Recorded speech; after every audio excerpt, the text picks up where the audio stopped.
wanted to ask you regarding Jerry Rice, the greatest of all time.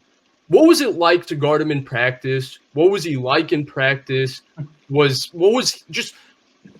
think we have all heard the stories, about the infamous hill and all of those things. Well, what to you struck out because you spent every day for X amount of years with Jerry Rice? What were the little things that struck out to you that said, this is why Jerry Rice is Jerry Rice?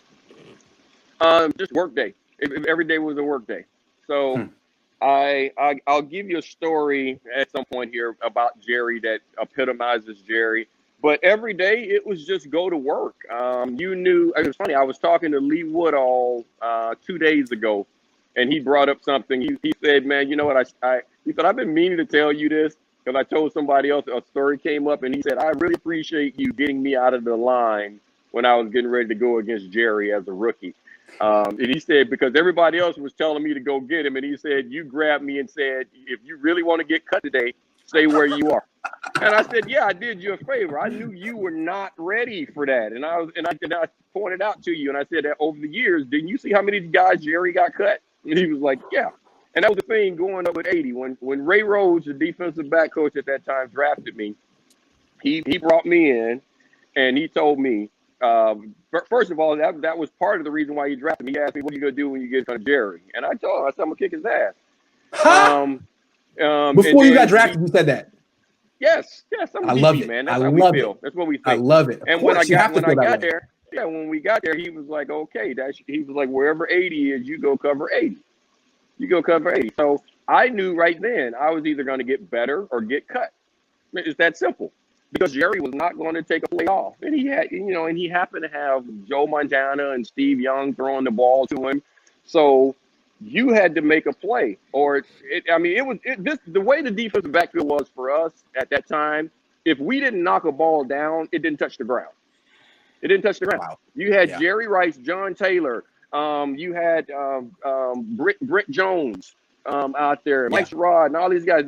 They caught the ball. And the quarterbacks delivered them where they were supposed to be. So playing against Jerry, every day was work. Every play was work.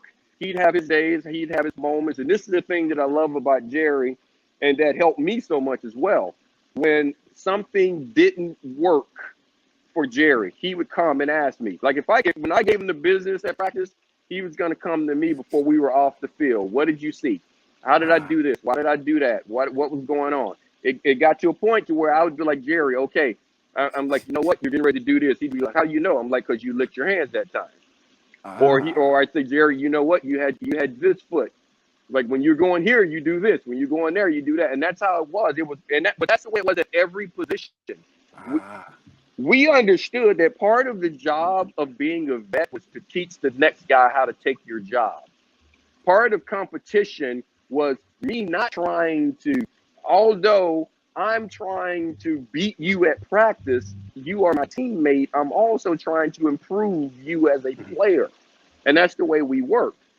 So it was like all day, every day, I got to go against this guy. I think I have more reps head to head against Jerry Rice than anybody on planet Earth. Because it was like all day. That's what I was doing. It got to a point where training camp, when Jerry saw me in line, he would let the next guy go.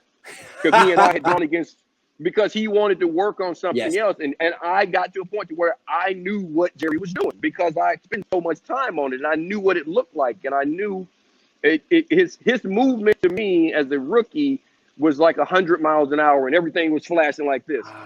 It reached a point to where I was like Neo in the Matrix. Yes. To where, at the end where everything slows down and you see the numbers. That's how Jerry started to look to me, where it was like, it went from this to where he was moving much slower.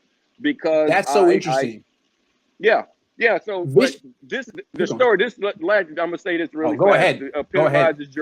Jerry. This is Jerry Rice for everyone who wants to know Jerry Rice. Training camp, Rockland, California. 3:00 practice. It's triple digits. It was close to 110 that day. We're running a route. We come in, we line up. Jerry Rice and we're outside. He takes off.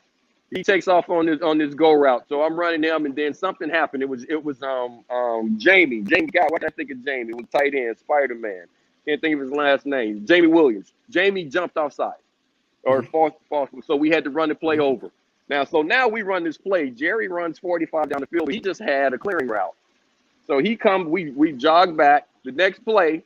So now we run the same play. I know what's about to happen. They snap the ball. Most guys would come off like half speed. Jerry comes off 100 miles per hour again. I have no choice but to go 100 because I have to cover it. So now here we go. So on this play, Steve Wallace does something. We have to come back. This is number 3. We walk back, and Jerry, we walk back, and we line up again. Third time, 100 miles per hour. Steve Young does something wrong.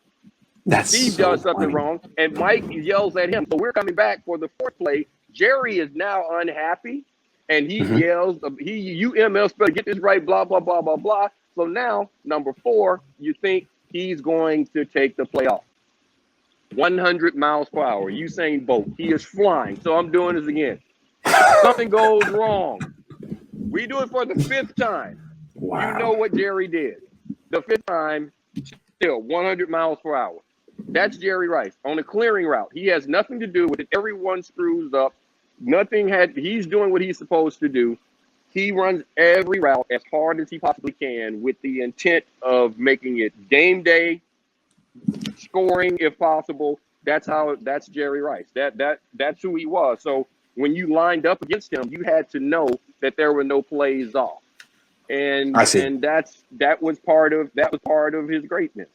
So even if he didn't get the ball, he was going to make you work.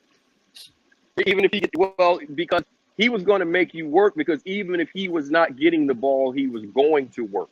That was the bottom line for him. He was on the football field. It was a work day. Every single rep was to get better. There was no taking a play off. There was no going through the motions. What I'm trying to do is perfect my craft, and the only way I can do that is to do it at the highest level possible, so that game day, you're not trying to do something, you're just doing it again. That's where the comfort level of a pro comes from. That's where the consistency comes from. Now the game is not too fast for me. I'm just doing what I do every other time. It becomes routine. It's like blinking your eyes. And I tell you guys all the time, you have to do blink training. And there are young guys that don't get it, but I eventually get them to understand that that's the point. You don't think about blinking your eyes. You don't think about breathing. You don't. These are things that if you stop and consciously think about them, now you feel it, you do it, you can increase, decrease, but you don't have to think about it. That's the way you have to train as a professional player. It's blink training. So the movement gets to a point to where it's involuntary. You see it, you think it, you do it, and a lot of times you don't even realize you're doing it. That's how Jerry made you work.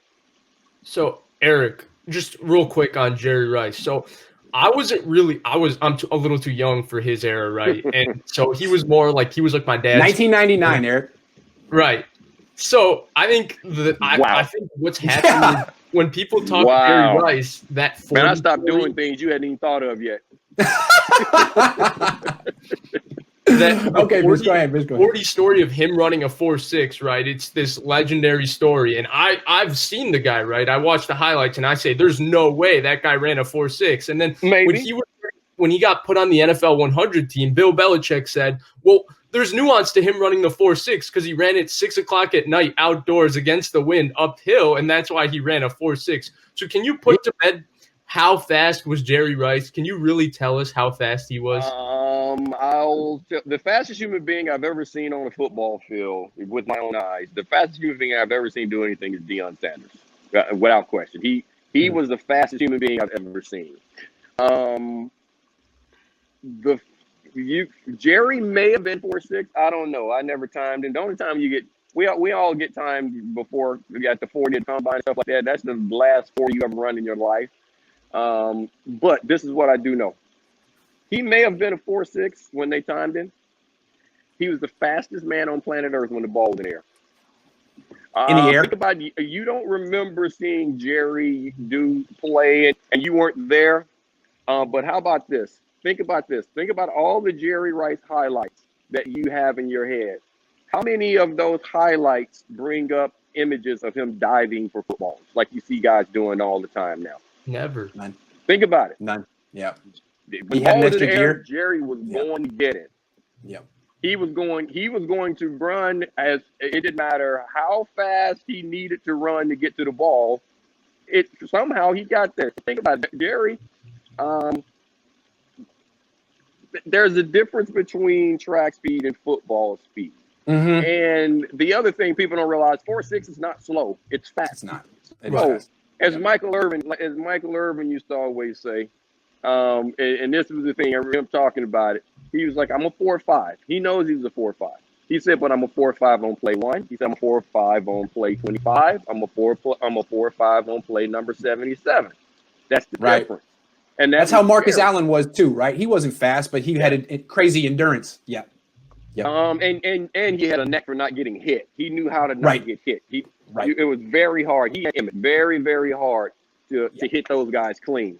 So that was the thing. Jerry, when the ball was in the air, man, he was going to get it. It didn't matter who or what was after him, and we knew it. We'd be on the sideline looking at it because Shanahan had this thing for literally at practice telling us like play number 7 out of his first 15 or 20 plays, he'd be like, play number 7 is going to be a touchdown. We're going to do this. We're going to do this. And so we'd be standing on the sideline, like waiting, like, okay, count the plays. It was like, okay, here's that play. And we would sit there and Shanahan would draw this stuff up. Mike would draw these things up and he'd tell us, a lot of times he would want the first team defense to go because he wanted to make certain that he got the perfect look. And he would tell us like, okay, like Eric, I want you to do this and bite on this, and Mert, I need you when you see the tight end flash here, this is what you're gonna do. And he'd tell Ken Norton, okay, the linebacker is gonna bite on his face. We'd all be like, Tim McDonough would be like, Mike, there's no way in the hell we would ever do. And he'd be like, I'm telling you, they're gonna do this. And Eric, you run this way. I'm like, Mike, I would never do that. And we would sit there and do these things, and the play would come, and Ricky Waters would get the fake in the backfield, and you'd see that linebacker biting. And then you'd see the safety jump the tight end. We'd be like, you have got to be shitting me. And then you'd look up and here's the ball in the air. Here's the ball in the air, and then and Jerry's going to get it. So back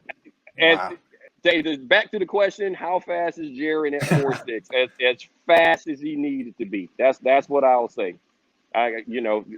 Dion always said when you say how fast was he would always say faster than the next man. And with Jerry, I say as fast as necessary when the ball was in the air. Well, I was a track guy in high school, which doesn't make me a track guy, but I know that a 40-yard dash measures your acceleration. I would imagine Jerry Rice's top speed was pretty freaking fast. Like I said, when the ball was in the air, you had to run. He was gonna get it. He was gonna make you run. He was gonna test your hamstrings. Vish and I have a Steve Young question for you. Are you ready for that, Vish? Okay. Can we do that? Real quick, I think. Go ahead, Vish. I think Eric also mentioned it in the '94 America's game. The second touchdown, I think, after your pick six, I think you're the one who said it. Well, when Steve Young threw it, you turned to the guy next to you and you said, Jerry's gonna get that. Okay. Now, wait a minute. Hold up. I don't know if that's me or you, but you just sounded like RoboCop. What just happened?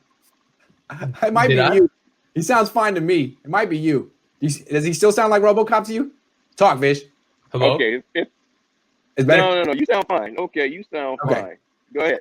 Oh, okay. So I just was mentioning that the same thing you said about Jerry going and getting the football every time, you mentioned it in the '94 America's game. I remember watching that as a kid, and apparently you said in the interview that you turned to the guy next to you on the sideline and said, Jerry's going to go get that on the second touchdown, the deep ball to the corner of the end zone, and he went and got it. So I was just saying that. Oh, yeah. When we saw the ball up in there, Tim McDonald and I was sitting there talking. When we saw the ball in the air, because, you're talking about the game and things that are going on, and you just look up. And I didn't know what they had called or what was happening, but I just saw the ball in the air, and I didn't even see the coverage. I didn't see anything. I just knew Jerry was on that side of the field, and that was the comment. Like, oh, he's going to get that. There was no worry whatsoever. I was like, he's going to get that, and we saw it.